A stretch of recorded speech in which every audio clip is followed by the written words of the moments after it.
You don't drown because you fall into deep water. You drown when you refuse to let go of what's pulling you under. Daniel didn't understand this at first. Most people don't.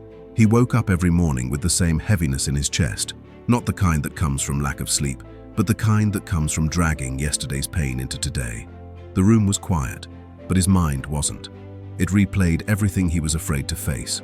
The job that drained him, the relationship that felt more like walking on eggshells than walking together, the expectations he couldn't meet, and the version of himself he thought he should be. This is where many people are stuck. Maybe you feel this too. Maybe you wake up and the first thing you feel isn't hope, but pressure. Not inspiration, but the weight of everything you haven't solved yet.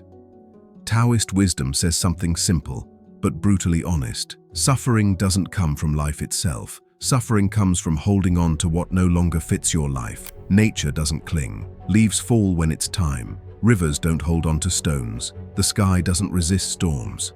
But humans, we hold on to the very things that hurt us. Daniel did the same. He didn't realize it, but he wasn't exhausted from living. He was exhausted from not letting go, and this is where his story begins. Daniel's job looked normal from the outside. A steady paycheck, a stable desk, deadlines, emails, polite conversations. But inside, it was draining him drop by drop. Every day he entered the building, he felt his chest tighten. Like his body already knew something his mind refused to accept. He forced himself to smile, forced himself through tasks, forced himself to pretend he could handle it, even though he couldn't. Maybe you know this feeling. Maybe your job, your environment, or your obligations feel like this, like something is quietly draining your energy while you're trying not to notice. According to Taoist principles, if something requires constant forcing, it is out of alignment with the direction your life is meant to flow. In nature, nothing survives long when it fights its own season. Trees don't bloom in winter, water doesn't flow uphill, and no living thing thrives by pretending everything is fine when it isn't. But Daniel didn't know how to admit this. He worried about disappointing people. He worried about starting over. He worried about looking like he was quitting. So he did what many people do. He held tighter to what was hurting him. He thought effort would fix misalignment. But effort can't fix something that isn't meant for you anymore. Sometimes the bravest thing you can do is not fight harder, but stop fighting at all. Chapter 3. The relationship he was afraid to admit was over. Daniel didn't talk about it often, but the truth followed him everywhere. At home, the tension was quiet, but constant small arguments that came out of nowhere. Days where neither of them said what they actually felt. Nights where they slept inches apart but miles away from each other. He wasn't angry. He wasn't resentful. He was simply drained. Not because his partner was bad, but because the connection they once had was gone, and both of them were pretending it wasn't. Maybe you've been here. Maybe you're here right now, in a relationship where you're both trying, but every attempt feels like pushing a boulder uphill. Taoist wisdom teaches something painfully simple. When something stops flowing naturally, forcing it only creates more suffering.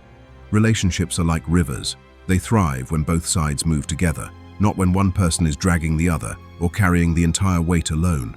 But Daniel felt guilty even thinking about letting go. He was terrified of hurting someone he cared about. He was terrified of being alone. He was terrified of feeling like he failed. So he stayed, and staying became its own form of suffering. But here's a truth Taoism repeats again and again. Clinging doesn't preserve connection. Clinging suffocates it. And deep down, Daniel knew the hardest part wasn't losing the relationship. The hardest part was admitting it was already gone. Chapter 4. The habits that kept him small. When Daniel felt overwhelmed, he didn't confront the problem. He escaped it.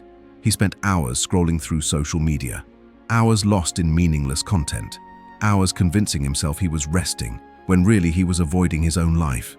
He ate whatever felt comforting. He stayed up too late. He numbed himself in small, quiet ways, the kind that don't destroy you instantly, but weaken you slowly. Maybe you've done this too. You know something is wrong, but instead of facing it, you distract yourself until the day ends. Taoist teachings describe this pattern clearly. What you feed will grow. What you stop feeding will eventually fade. Daniel was feeding his stress, his fear, his doubt, and his exhaustion every time he avoided the truth. Avoidance feels safe, but it keeps you stuck in the same cycles. Taoism isn't about being passive. It's about being honest with what your energy is fueling. And Daniel's energy was fueling everything that kept him small. He wasn't lazy. He was overloaded. He was holding too much. He was carrying things that weren't meant for him anymore. His habits weren't the problem. They were symptoms. Symptoms of a life pulling him in the wrong direction. Symptoms of a man who needed to let go but didn't know how. Chapter 5. The Breaking Point. It happened on a random Tuesday. Daniel came home late, dropped his bag on the floor, and accidentally knocked over a glass on the counter. It shattered instantly, and something in him did too. Not because of the glass, but because it was the final weight on a stack he'd been balancing for far too long. He sat down on the kitchen floor, hands in his hair, breathing like the world was collapsing. But nothing new had happened. Nothing dramatic. Nothing catastrophic. It wasn't one big moment that broke him. It was hundreds of small ones he refused to acknowledge. Maybe you've felt this before. You keep everything together for weeks, months, years. And then one tiny thing pushes you past your limit. This is how Taoist philosophy explains it. Rigid things break. Flexible things bend. Daniel had been rigid with himself for too long, forcing everything to stay together, forcing himself to stay strong, forcing his life into a shape it no longer fit. His breaking point wasn't a failure. It was a message that something needed to change. A message that letting go wasn't optional anymore. It was necessary. For his health, for his mind, for his future. And in that moment, sitting on the floor surrounded by broken glass, Daniel realized the truth. He wasn't breaking. He was finally listening. Chapter 6. The Realization. That night, Daniel didn't distract himself. He didn't run. He didn't pretend. He just sat with his thoughts, really sat with them, maybe for the first time in years. He noticed something simple, but life-changing. The things causing him the most pain were the things he was trying hardest to hold on to. The job, the relationship, the expectations, the image of who he thought he should be, the fear of disappointing people, the guilt of wanting something different. He wasn't drowning because life was too heavy. He was drowning because he kept gripping the things pulling him under.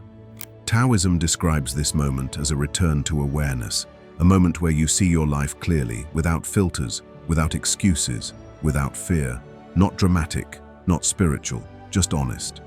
Daniel saw that he was fighting currents stronger than him, trying to hold together things that were already falling apart, trying to control what no longer wanted to stay. And he asked himself a question that changed the direction of his life. What am I so afraid of losing, that I'm willing to lose myself instead? Maybe you need to ask that too. Maybe you've been sacrificing your peace to protect something that isn't protecting you back. Taoism teaches that clarity doesn't come from controlling more. It comes from letting go of what never belonged in your hands in the first place. For Daniel, this wasn't the end. This was the beginning. The moment he finally stopped gripping and started breathing again. Chapter 7. The Release. Letting go didn't happen all at once. It rarely does. The next morning, Daniel didn't wake up fixed, but he woke up honest. He didn't pretend his job was fine. He didn't pretend his relationship was the same. He didn't pretend his habits were helping him. He faced things calmly, one piece at a time. First, he sat in his car before work and admitted the truth out loud. This isn't where I'm meant to be anymore. Not angry, not emotional, just real. Then, at home, he had the conversation he'd been avoiding, the one that had been waiting in the space between every silence. He spoke openly, gently, without blame, and for the first time in a long time, he felt a weight slide off his chest. Letting go didn't hurt as much as holding on had. He didn't quit his entire life overnight. He simply stopped forcing things that were already collapsing. That's the heart of Taoist wisdom. When you stop pushing in the wrong direction, your life naturally begins to correct itself. It's not magic, it's alignment. And this is where you might recognize yourself too. Maybe there's something you've been forcing, a job, a relationship, a version of yourself, hoping it will suddenly feel right again. But deep down, you know it won't. Not because you're broken, but because you've outgrown it. Daniel didn't give up. He released what was hurting him so he could create space for what would heal him, and that one act of honesty changed the trajectory of his life. Chapter 8. The Shift Toward Flow. The changes were small at first and almost invisible. Daniel started sleeping better. Not long hours, but deeper ones. He ate cleaner. Not perfectly, but intentionally. He moved his body again. A slow run here, a quiet stretch there. His mind felt clearer, not silent, but lighter. Because when you stop carrying what isn't yours, your body finally has room to breathe. Taoist teachings describe this as a return to balance. When a river is no longer blocked, it finds its direction on its own.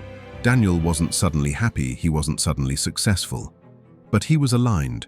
He felt something he hadn't felt in years. Not excitement, not confidence, but space. Space to think, space to feel, space to rebuild. And life responded to his shift. Problems stopped feeling like cages and started feeling like choices. Obligations became opportunities. Silence became clarity. Stillness became strength. That's what happens when you let go. You don't lose your life. You get it back. Maybe you're feeling this right now. Maybe you're standing at the edge of a change you've been avoiding. Maybe part of you already knows what you need to release, but you're scared of what comes after. This part of the journey is where courage grows. Not loud courage, quiet courage. The courage to stop gripping the wrong path so the right one can finally appear. Chapter 9. The Invitation to You. Daniel's story isn't special. It's human. It's the story of anyone who tried to carry too much for too long. Anyone who stayed somewhere long after their heart left. Anyone who kept forcing a life that was already asking them to grow. And maybe it's your story too. Maybe you're holding on to a relationship that's slowly breaking you. Maybe your job is draining your spirit more than it pays your bills. Maybe you've built your life around expectations that don't belong to you anymore. Maybe you're clinging to a version of yourself that no longer fits who you're becoming. If that's true, hear this clearly. Letting go doesn't mean you failed. Letting go means you're finally listening to the truth. There's a Taoist idea that life is always communicating with you, not through signs or omens, but through how things feel. Taoism isn't about running away from difficulty. It's about recognizing when you're fighting against the natural direction of your life. And here's the beautiful part. You don't need a perfect plan. You just need enough honesty to stop forcing what's hurting you. The moment you do that, even in one small area of your life, everything else begins to shift. You'll breathe differently, think differently, see differently.